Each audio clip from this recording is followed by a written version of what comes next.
함께 하나님의 말씀을 나누겠습니다. 함께 나누실 하나님의 말씀은 욥기 19장입니다. 저는 오늘 하나님을 보리라 라는 제목으로 함께 말씀을 나누려고 합니다. 우리 기독교의 신앙은 하나님을 바라보는 것이 우리 기독교들의 신앙인 줄로 믿습니다. 하나님을 바라보시면서 사십니까? 하나님은 우리의 소망의 근원이 되십니다. 할렐루야. 욥기서는 시편, 잠언, 전도서, 아가서와 함께 지혜 문학에 속합니다. 구약 전반기는 역사서가 쓰여져 있고요. 후반기는 선지서들이 쓰여 있습니다. 선지서들은 이스라엘 백성이 포로로 잡혀갔을 때 쓰여졌고 또 포로로부터 해방되었을 때 또 쓰여진 것이 바로 선지서들입니다. 구약의 전반기에 어떻게 창세에 이 세상이 창조되었고 출애굽하였고 또 율법이 주어졌으며 왕들이 세워졌고 나라가 분열되어서 결국에는 망하게 되고 포로로 잡혀갔다가 다시 돌아오는 것, 그것이 느헤미야, 에스더까지 쓰여져 있습니다. 그런 이후에 선지서들이 쓰여져 있는 것이 아니라 욥기서가 쓰여져 있습니다. 역사서 다음에 선지자들이 한 말이 쓰여져 있지 않고 지혜 문학이 먼저 편집되어 있다는 것에는 분명한 신학적인 의도가 있습니다. 지혜가 무엇인가? 고대 근동 사회에서는 잘 먹고 잘 사는 것, 부유하고 행복한 것이 신이 내려준 축복이라고 여겼어요.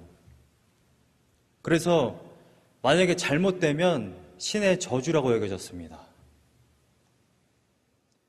그래서 이 욥기서에 쓰여진 이 욥의 인생은 누가 보더라도 신의 저주를 받은 인생입니다. 지혜가 무엇인가? 잠언 9장 10절에는 이렇게 쓰여져 있습니다. 하나님을 경외하는 것이 지혜의 근본이다. 그것이 곧 명철이다 라고 이렇게 쓰여져 있습니다. 그런데 욥기서 1장 1절을 보게 되면 욥은 하나님을 경외한 사람 이렇게 서술하고 있습니다. 심지어 하나님이 그를 그렇게 여겼어요. 세상 어디에도 이와 같은 자를 본 적 없다. 본 적이 없다. 이와 같이 하나님을 경외하고 하나님을 믿고 따르는 자가 없다라고 이렇게 서술하고 있습니다. 그런데 욥은 온갖 재앙을 당합니다. 욥기서 1장을 보게 되면 욥이 얼마나 잘 살았느냐? 1장 3절을 보게 되면요, 양이 7,000마리, 낙타가 3,000, 소가 500결이, 500쌍이라는 얘기입니다. 그러니까 소가 암소 합쳐서 1,000마리라는 것입니다. 암나귀가 500마리, 종도 많았다. 아들이 죽고 종이 죽고 했을 때 종들이 와서 보고를 합니다. 이렇게 돼서 종이 죽었습니다. 낙타가 죽었습니다. 낙타가 빼앗겼습니다. 종이 보고를 하는 사이에 또 종이 와서 또 보고를 합니다. 그러고 나서 또 보고를 합니다. 그리고 또 보고를 합니다. 종이 죽었는데 또 종들이 와서 또 보고를 합니다. 종이 엄청나게 많았다는 것입니다. 욥이 얼마만큼 부자였느냐? 다윗이 사울을 피해서 아비가일의 그 남편 나발, 그 집에서 이제 먹고 마시는 것을 동양하였는데 그 사람을 기록하였을 때에도 굉장히 부자라고 기록되어 있는데 그 사람의 비할 바가 못 될 정도로 더 부자입니다. 자식은 10입니다. 아들 7에 딸 3. 자식도 많이 낳았고 재산도 어마어마하게 풍부합니다. 누가 보더라도 신의 축복을 받은 자입니다. 그런데 아무런 이유 없이 범죄한 이유도 없고 하나님을 대적한 것도 아니고 갑자기 모든 재산이 탕진되고 자식들이 한순간에 다 죽어버립니다. 그래서 그 모습을 본 세 친구들 있죠? 엘리바스, 빌닷, 소발. 이 세 친구들이 멀리부터 와서 욥의 이 상태를 보니까 너무 심각한 거예요. 멀리서부터 와서 보니까 욥인지 알아보지도 못할 정도였습니다. 재산을 잃었어요. 가족들도 다 죽었습니다. 아내를 빼고 자식들이 다 죽었죠. 그리고 나서 사단이 또 쳐서 온몸에 독종이 났습니다. 머리부터 발끝에 이르기까지. 그래서 얼마나 괴로웠는지 기왓장 같은 걸로 온몸을 긁었다라고 표현하고 있습니다. 그러한 모습을 본 친구들의 반응은 어땠습니까? 누가 보더라도 신의 저주를 받은 거예요. 왜냐하면 현대사회는 부자다라고 하면은 저 사람이 정말 다 정직하게 일했고 정직하게 살아서 부자가 됐어. 물론 그런 사람들도 있지만 나쁜 평판을 듣는 그런 사람들도 있습니다. 조씨 일가들처럼 말이죠. 그런데 고대 근동은 잘 산다, 또 자식이 많다 했을 때는 100% 신의 축복입니다. 이 사상을 벗어날 수가 없어요. 그렇기 때문에 이 친구들의 반응은 당연한 겁니다. 욥기서 2장을 한번 보시게 되면 세 친구들이 처음부터 욥한테 오자마자 너는 너의 죄 때문에 이렇게 된 거야. 네가 잘못을 해서 이렇게 된 거야 라고 말하지 않습니다. 2장 11절부터 보게 되면 2장 12절을 보시게 되면 눈을 들어 멀리 보매 그가 욥인 줄 알기 어렵게 되었으므로 그들이 일제히 소리질러 울며 각각 자기의 겉옷을 찢고, 겉옷을 찢었다라는 표현은 아주 깊은 슬픔을 표현하는 것입니다. 성경 전체에서 옷을 찢는 행위는 그러한 슬픔을 표현하고 있습니다. 그리고 하늘을 향하여 티끌을 날렸다라는 것은 재를 뿌렸다라는 것입니다. 자기의 머리에 재를 뿌렸다라는 것이죠. 그러니까 마치 정말 깊은 슬픔을 표현할 때에 내가 마치 죽은 자처럼 그렇게 자기 자신을 표현하는 것입니다. 티끌을 날려 자기 머리에 뿌리고 13절을 보게 되면 밤낮 7일 동안 그와 함께 땅에 앉았으나 욥의 고통이 심함을 보므로 그에게 한마디도 말하는 자가 없었더라. 자기 친구 이 욥의 상태를 보니까 한마디도 할 수가 없었어요. 밤낮으로 24시간 동안 7일을 욥과 함께 있었다라는 것입니다. 처음부터 이 친구들이 우리들의 어떤 사고방식으로 인해서 우리가 많은 설교를 들었을 때 욥의 세 친구들은 굉장히 나쁜 자들이었어. 고난당하는 그런 친구가 있었는데 와가지고 질책을 했어. 그렇게 인식을 하고 있는데 사실 그렇지 않습니다. 이들은 욥과 함께 소리질러 울었고요. 겉옷을 찢었고 7일 동안 밤낮으로 함께 했습니다.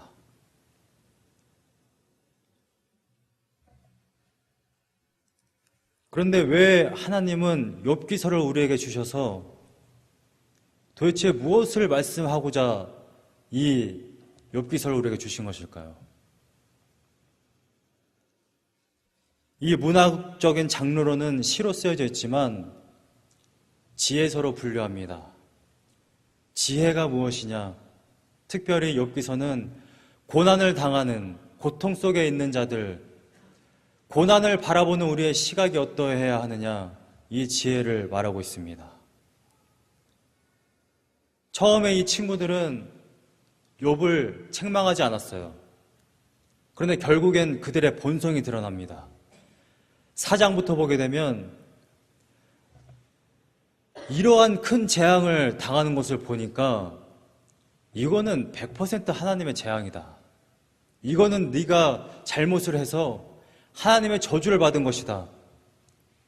자신의 생각, 자신의 이성으로 판단할 수 있는 모든 것을 총동원하여서 욥에게 일어난 일들을 판단하고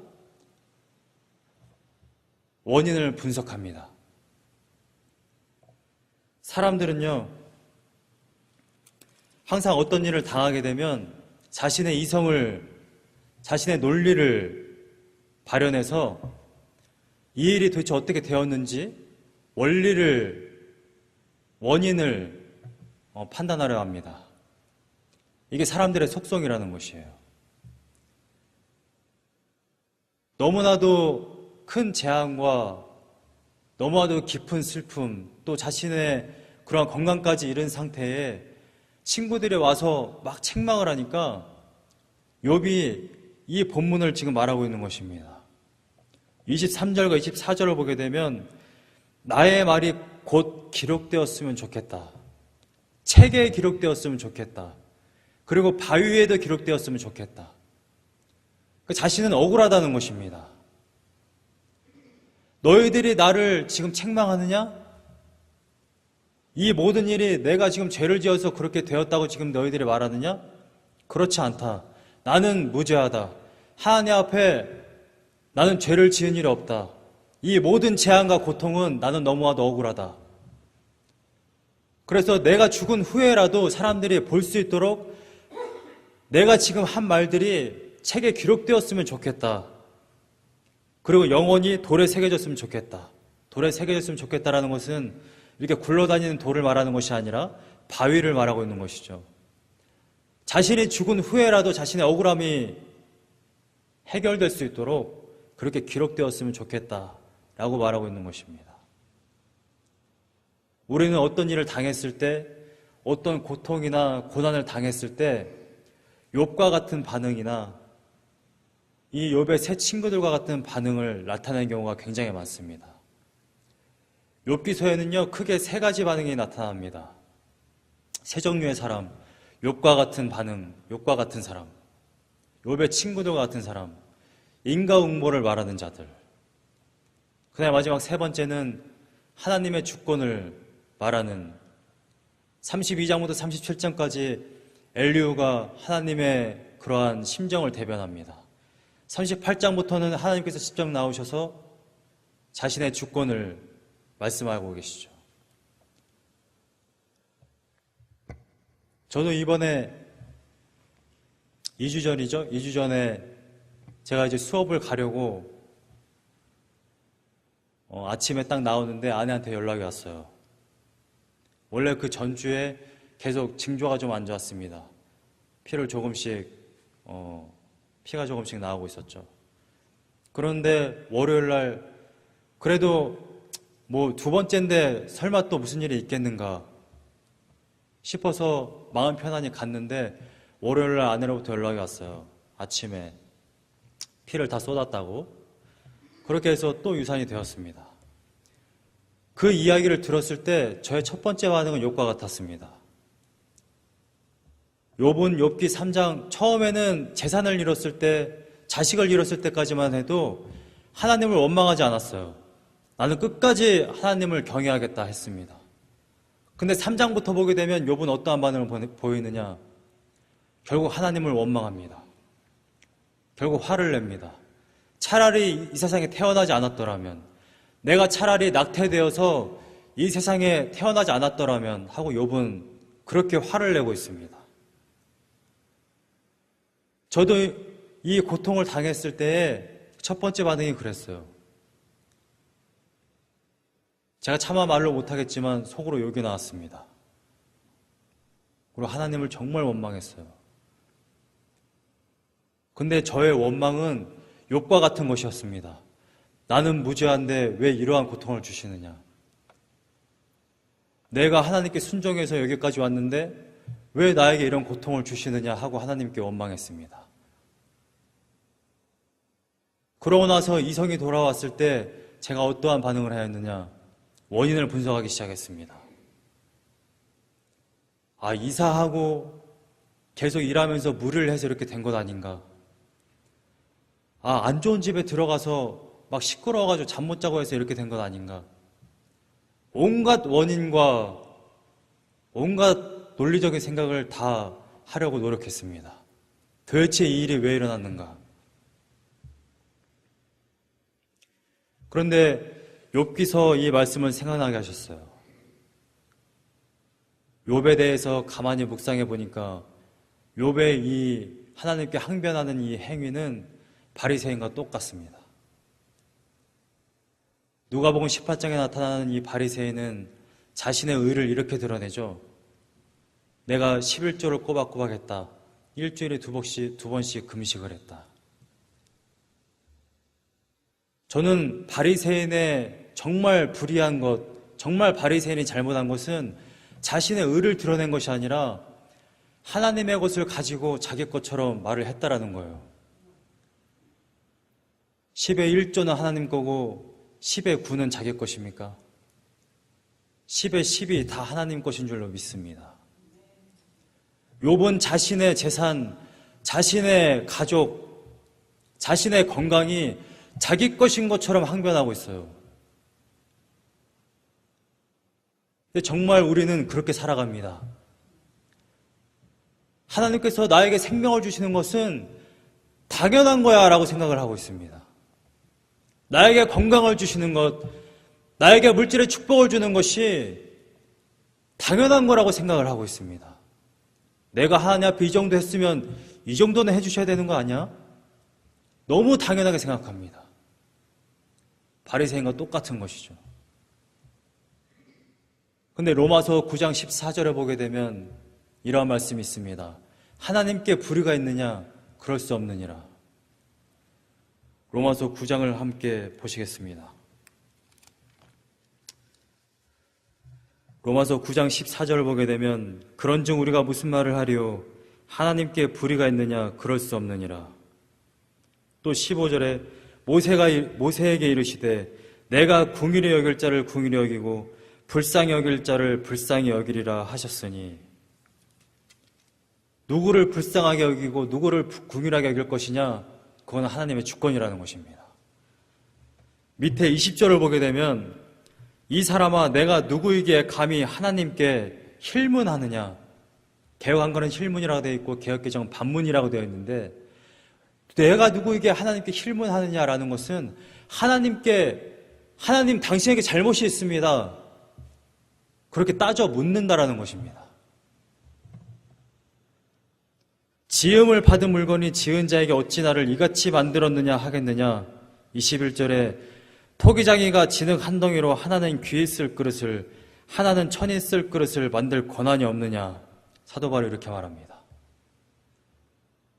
창조주의 마음대로 피조물을 빚는 것, 피조물에게 행하는 것, 하나님의 주권이 하나님의 뜻에 달려 있다라고 말하고 있는 것입니다. 이것이 때로 저에게는 굉장히 가혹하게 들립니다. 나에게 어떠한 고난이 있든 어떠한 문제가 있든 어떠한 어려움이 있든 나는 하나님께 따질 수가 없구나.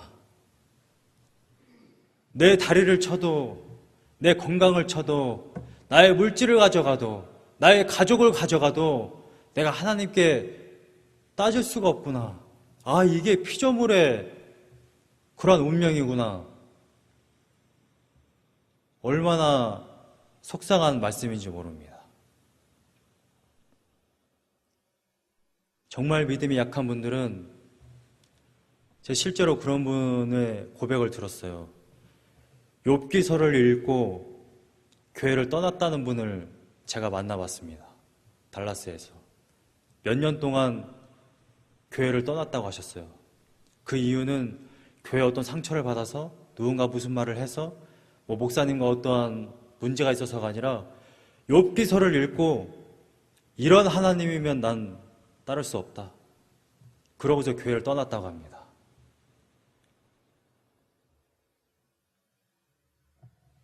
만약에 하나님의 말씀이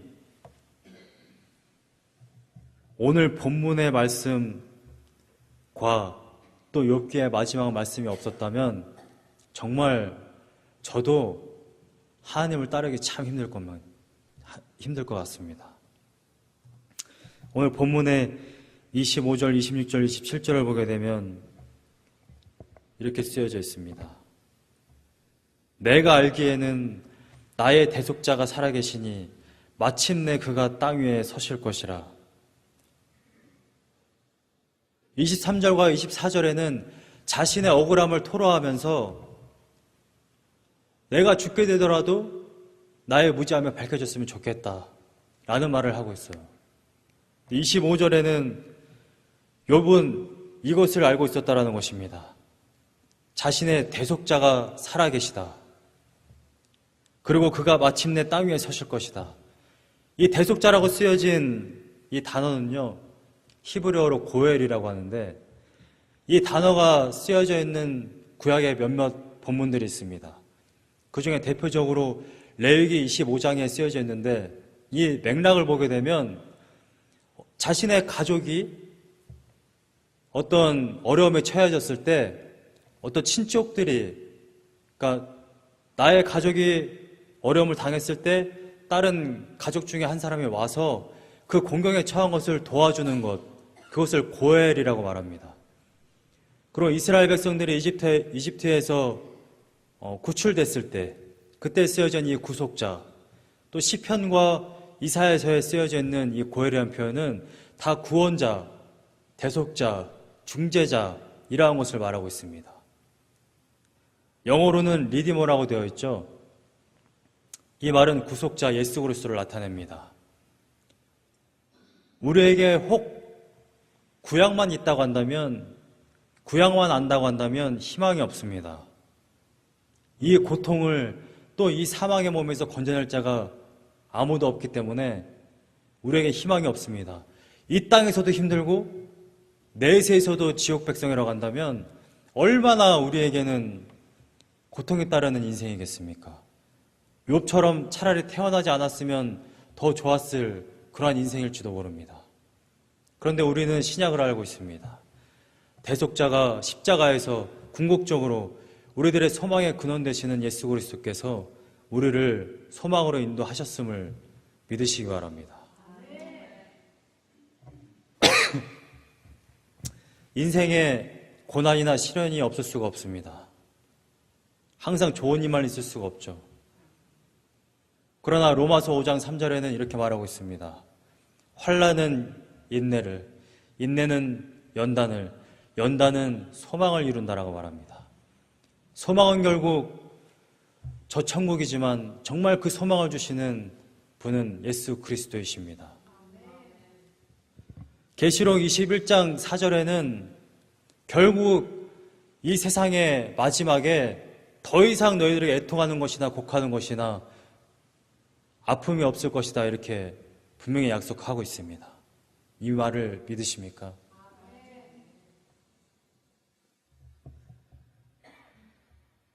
지금 욥은 자신의 대속자가 살아서 자신을 위해서 함께하고 자신의 억울함을 풀어줄 그 대속자가 있음을 분명히 보고 그것을 그 소망을 가지고 지금 고백하고 있는 것을 분명히 보고 있습니다. 26절에 내 가죽이 벗김을 당한 뒤에도 내가 육체 밖에서 하나님을 보리라. 정확한 것은 내가 육체 밖에서라도 하나님을 보게 될 것이다 라는 표현입니다. 내가 비록 살아생전에 나의 억울함이 토로되지 않고 나의 억울함이 해결되지 않고 결국에 내가 이렇게 독종 안에서 재산을 잃고 슬픔 가운데 살다가 갈지라도 결국에는 나는 하나님을 보게 될 것이다 이런 표현입니다. 27절에 내가 그를 보리니 내 눈으로 그를 보기를 낯선 사람처럼 하지 않을 것이라. 내 마음이 초조하구나. 내 마음이 초조하구나. 이 표현은 문자적으로 내장을 얘기하죠. 신장, 콩팥을 얘기합니다. 문자적으로 정확하게 표현하면 나의 신장이, 나의 콩팥이 녹아내린다라는 표현입니다. 내가 지금 이 땅에서 이러한 고난과 아픔 가운데 있지만 결국에 나의 소망이 되시는 그 하나님을 만나게 될 생각을 하니까 나의 신장이 녹아내린다. 나의 마음이 녹아내리는 것 같다. 라는 이러한 표현을 쓰고 있는 것입니다. 시라는 장르는 감정에 고조된 그러한 표현을 문학적으로 표현한 것을 시라고 합니다. 자신의 너무나도 깊은 그러한 고통, 고난 가운데 있는 이 처지, 이러한 처지 가운데서도 소망의 근원 되시는 그 하나님을 내가 바라보니까 정말 나의 마음이 녹아내리는 것 같다 라는 이런 표현을 쓰고 있는 것입니다. 우리들의 인생길 가운데도 때로 힘들고 어려운 가운데 있을지 모르지만 정말 소망의 근원 되시는 그분을 바라봄으로 말미암아서 우리가 그 힘으로 살아가는 주의 백성들이 되기를 원합니다. 28절과 29절을 보게 되면 너희가 만일, 여기에서 너희는 엘리바스, 빌다, 소발이죠. 계속해서 욥을 공격하는 그 친구들에게 말하고 있는 것입니다. 너희가 만일 이르기를 우리가 그를 어떻게 칠까 하며, 우리는 이 욥의 친구들이고 그를 어떻게 칠까 하며 그는 욥입니다. 그러니까 욥을 도대체 어떻게 공격할까? 어떻게 칠까? 너희들이 지금 이러한 생각을 하고 있는데 또 이르기를 이래 뿌리가 그에게 있다 할진대. 그러니까 욥의 이러한 상태, 이러한 재앙을 받은 상태, 이러한 고난 가운데 있는 상태가 결국 너에게 있는 것 아니냐, 그러한 말을 하고 있는데 욥은 29절에 너희는 칼을 두려워할지니라 분노는 칼의 형벌을 부르나니 너희가 심판장에 있는 줄을 알게 되리라.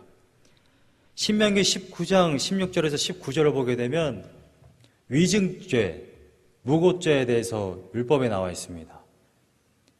그러니까 거짓으로 증언을 해서 죄가 없는 사람에게 자꾸만 죄가 있다라고 증언하는 이러한 자들은 똑같은 형벌을 받게 된다, 이렇게 신명기 19장에 쓰여져 있습니다.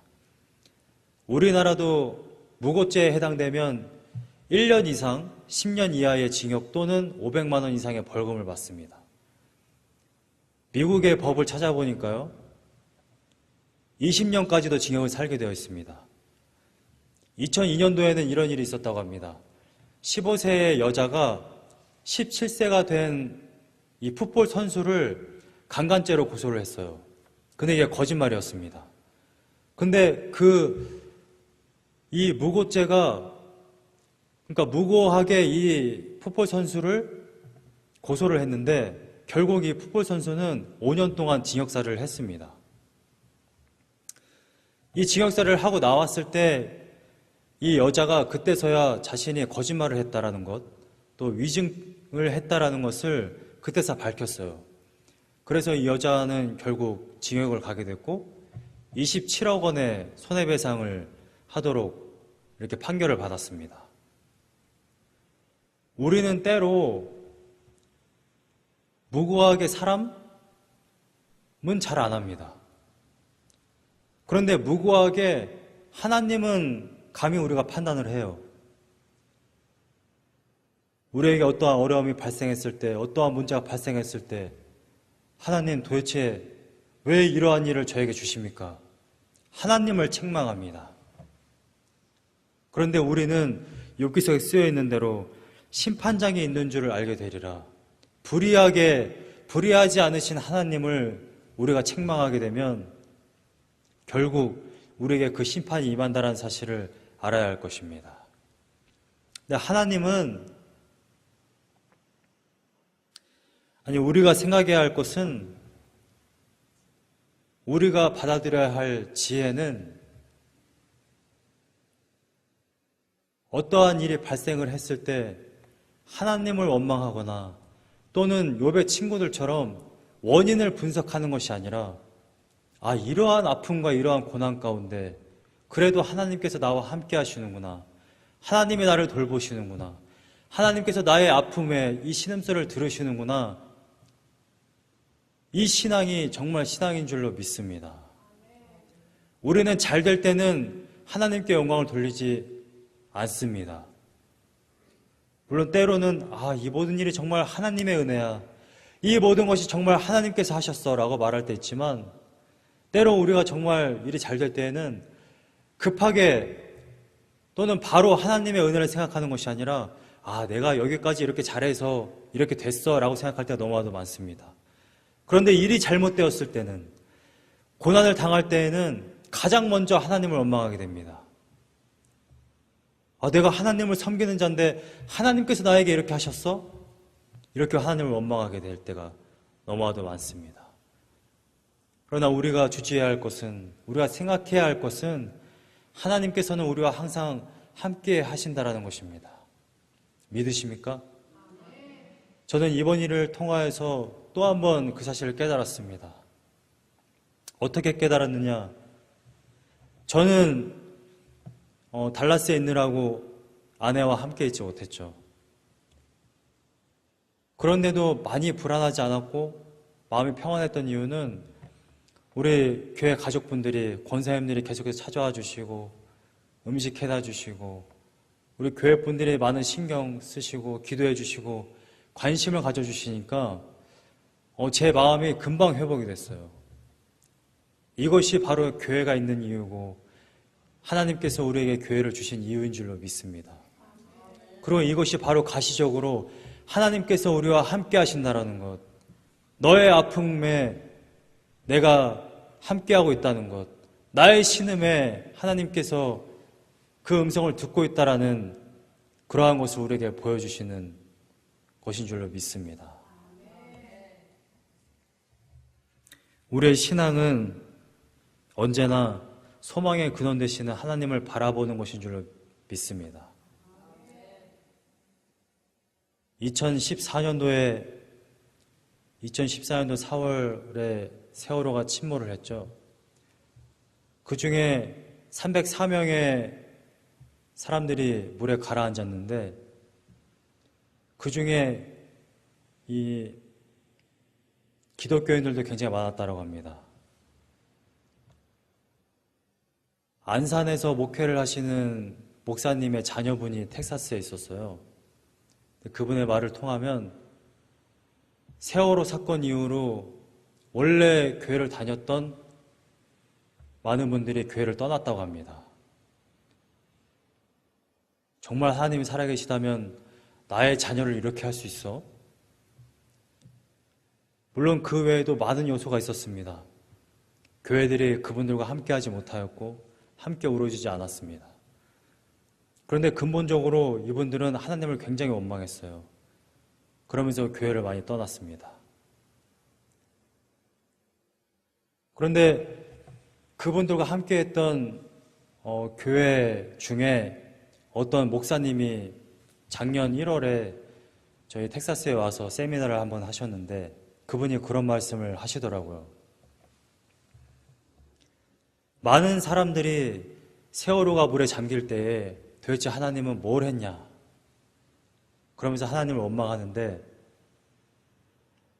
세월호 사건 이후에 회복이 돼서 다시 교회로 돌아오거나 신앙을 잃지 않은 많은 분들은 그걸 알았다라고 합니다. 세월호가 물에 가라앉을 때 그 순간에 하나님께서는 그들과 함께 있었다. 하나님이 세월호를 물 밖으로 건지시지 않았을지는 모르겠지만 그들이 아파서 신음할 때에 그 물에 잠길 때에 하나님이 함께 하셨다. 그것을 그들은 알았다고 합니다. 신앙인들이 똘똘 뭉치고 아파할 때 서로 음식을 갖다 주고 하면서 그들이 위로하고 그들이 깨닫게 된 것은 하나님께서 그 가운데서도 나의 자녀와 함께 하셨구나 라는 것을 알았다고 합니다. 이사야 43장 2절에 보게 되면 하나님의 자녀들이 물 가운데 지날 때라도 불 가운데 있을지라도 하나님께서 함께 하신다라는 그러한 약속을 주신 바 있습니다. 우리들의 신앙은 우리가 때로 고난 가운데 고통 가운데 있을지 모르지만 하나님께서 함께 하시고 우리들의 신음을 듣고 계심을 믿고 하나님을 바라보며 살아가는 주의 백성들이 다 되시기를 간절히 소망합니다. 우리 찬송 하나 들으시고 말씀 붙잡고 기도하겠습니다. 하나님의 사랑을 사모하는 자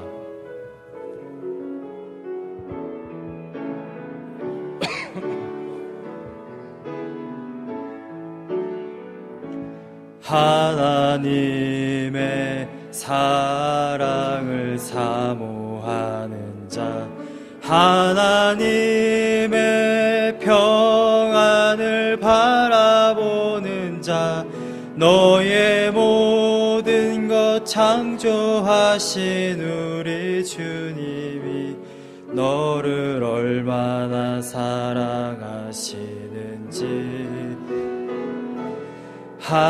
하나님께 찬양과 경배하는 자, 하나님의 선하심을 닮아가는 자, 너의 모든 것 창조하신 우리 주님이 너를 자녀 삼으셨네.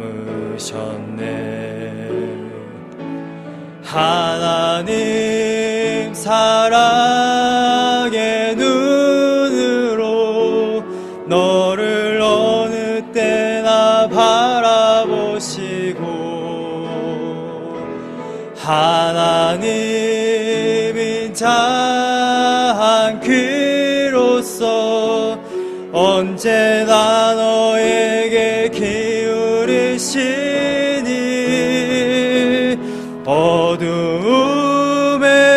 밝은 빛을 비춰주시고 너의 작은 신음에도 응답하시니 너는 어느 곳에 있든지 주를 향하고 주만 바라볼지. 하나님 사랑의 눈으로, 하나님 사랑의 눈으로 너를 어느 때나 바라보시고, 하나님인 자 한 귀로서 언제나 너에게 기울이시니 어두움에 밝은 빛을 비춰주시고 너의 작은 신음에도 응답하시니 너는 어느 곳에 있든지 주를 향하고 주만 바라볼지라. 주님은 우리가 물 가운데 있을지라도 불 가운데 있을지라도 주님은 함께 하십니다. 월요일날 수업을 가자마자 제가 교수님께 말씀을 드릴 수밖에 없었어요. 사정이 이럽니다. 제가 아내 곁에 있어야 될 것 같습니다. 저를 보내주십시오. 교수님이 저의 사정을 들었고 주변에 친하게 지내던 목사님들이 저의 이야기를 들었습니다. 수업을 시작하기 전에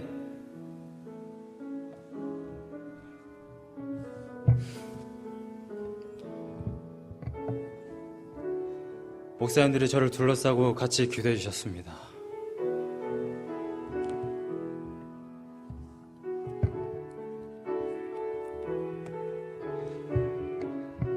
아프고 힘들 수 있지만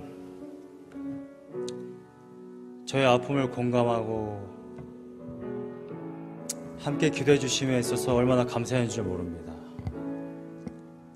주변의 목사님들이나 성도님들도 이럴진데 우리의 아버지 되시는 하나님은 얼마나 더 아프시겠습니까? 우리의 아픔을 함께 하시고 우리와 함께 해주시는 그 주님을 바라보며 살기 원합니다. 그런데 얼마나 때때로 나의 아픔이나 문제가 있을 때마다 하나님을 원망하는지 모릅니다. 하나님의 은혜는 잊어버리고 하나님을 원망하고 살 때가 얼마나 많은지 모릅니다. 주님, 나의 신음도 들으시는 주님, 내가 어느 때든지 간에 하나님을 신뢰하고 하나님을 찾고 하나님을 바라보는 그러한 심령 되게 하여 주시옵소서. 우리 함께 합심하여서 기도하겠습니다. 사랑과 은혜가 많으신 주님 감사합니다. 나의 인생길 살아가는 동안 때때로 시련이 있고 아픔이 있는데 내가 그 고난과 고통만 바라보며 하나님을 원망하거나 혹은 원인을 분석할 때가 너무나도 많았습니다. 주권은 하나님께 있는 것인데 내가 피조물로서 정말 창조주를 신뢰하고 소망의 근원 되시는 예수 그리스도를 온전히 바라보지 못할 때가 너무나도 많았습니다. 아버지 함께하여 주시고 우리들의 아픔과 소망을 바라보는 것이 아픔을 바라보는 것이 아니라 소망의 근원 되시는 하나님을 바라보며 살아가는 주의 종로를 낼 수 있도록 인도하여 주시옵소서. 욥이 결국에는 하나님 안에서 위로를 얻고 하나님을 바라봄으로 말미암아 다시 더 큰 축복을 받은 것처럼 우리들의 말미가 우리들의 인생의 결국에는 저 새하늘과 새 땅에서 하나님과 함께 안락을 누리는 것인데 우리가 그 소망을 바라보며 살아가는 주의 백성을 낼 수 있도록 그러한 신앙이 될 수 있도록 주님께서 인도하여 주시옵소서. 연약하고 부족하여 하나님께서 행하시고 하나님께서 나와 함께 하심을 믿지 못하고 살아갈 때가 너무나도 많습니다. 나의 믿음 연약함을 도와주시옵소서. 나의 부족함을 도와주시옵소서. 은혜를 허락하여 주시옵소서. 우리 주님의 그러한 은혜와 소망만 바라보며 살아가는 주의 백성을 낼 수 있도록 은혜 허락하여 주시옵소서. 주님께서 한 주간도 지켜주시고 은혜 허락하실 것을 믿사오며 예수님의 이름으로 감사하며 기도드렸사옵나이다. 사랑과 은혜가 풍성하신 주님, 아버지께서 한 주간도 지켜주시고 시시때때로 우리와 함께 하시며 우리들의 아픔의 신음소리를 들으시고 위로하시고 함께 하심을 믿습니다. 그 은혜에 힘입어서 우리들의 신앙과 감사함을 담아 예물을 드렸습니다. 아버지 흠양하여 주시옵시고 이 물질이 쓰이는 곳곳마다 하나님의 영광이 드러나고 예수 그리스도의 십자가가 세워지는 귀한 역사가 일어나게 하여 주시옵소서. 지금은 우리 주 예수 그리스도의 은혜와 하나님의 그 크신 사랑과 성령의 감화 감동 내주 역사하심이 오늘 고개 숙여 예배하는 주의 백성들 머리 위에와 가정과 직장과 사업장 위에 캠퍼스 위에 지금부터 영원토록 함께 하옵시기를 축원하옵나이다.